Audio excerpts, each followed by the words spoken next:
Hey there, Roadrunners. I'm super excited to share this book with you. It's called Wild About Books. It is written by Judy Sierra and it is illustrated by Marc Brown. So sit back and enjoy this hilarious and fun story. Wild About Books.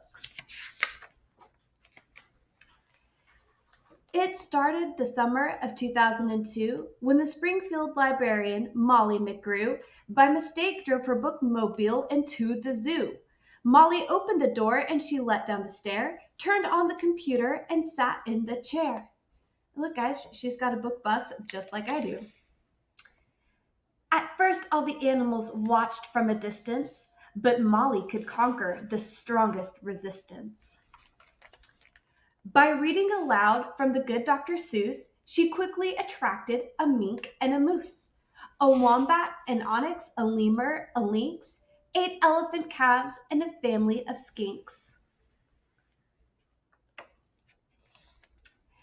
In a flash, every beast in the zoo was stampeding to learn all about this new something called reading. Forsaking their niches, their nests, and their nooks, they went wild, simply wild about wonderful books. Choosing thin books and fat books and cat in the hat books and new books and true books and heaps of how-to books. Giraffes wanted tall books and crickets craved small books, while geckos could only read stick-to-the-wall books.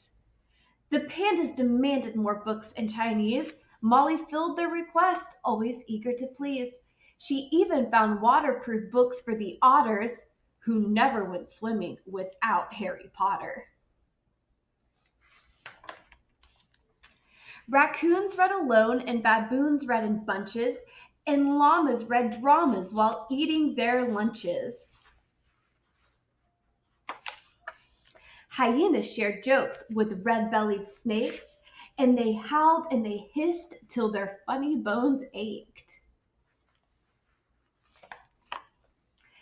A tree kangaroo who adored Nancy Drew began solving mysteries right there at the zoo, such as why were the bandicoots' books overdue?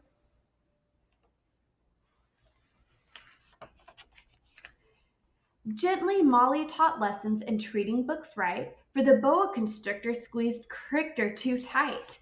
Baby bunnies mucked up Goodnight Moon with their paws. Giant termites devoured the Wizard of Oz.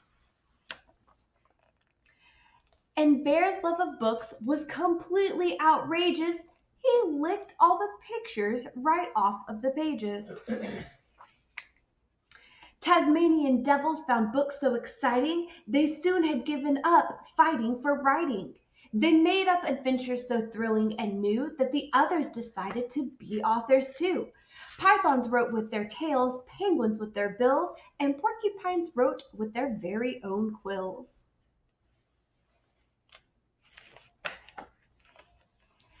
At the new insect zoo, bugs were scribbling haiku. The scorpion gave each a stinging review. A cannibal twig silently devours a leaf, eating, not eaten. Pretentious. Here's from the dung beetle. Roll a ball of dung, any kind of poo will do. Baby beetle bed. Stinks. Here's the millipede. I dig for treasure in my enchanted castle, a rotten apple. Boring. Giant hissing cockroach. Ew.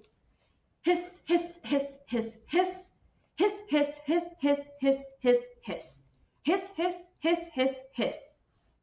Redundant. As the cheetah's new novel began to take shape, he read chapters each night to the Barbary ape.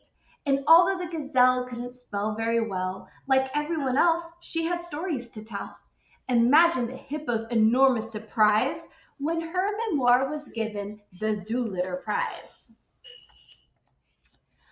With so many new books, Molly knew what to do. She hired 12 beavers, a stork, and a gnu to build a branch library there at the zoo. Then the animals cried, "We can do it ourselves!" We can check books out, we can put them on shelves. And they did and they do up to this very day. 3 cheers for Zoobury. Hip, hip, hooray. When you visit the zoo now, you surely won't mind if the animals seem just a bit hard to find.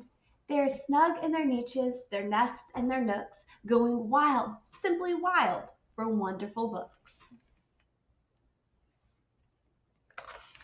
All right, friends, that is the end of this story. Want to remind you guys to treat your books well as you're reading them. Don't be like the bear and lick all the pictures off of the pages. And my hope for you this next semester is that you find some books that you love just as much as these animals loved their books. Bye, Roadrunners. I'll see you next time.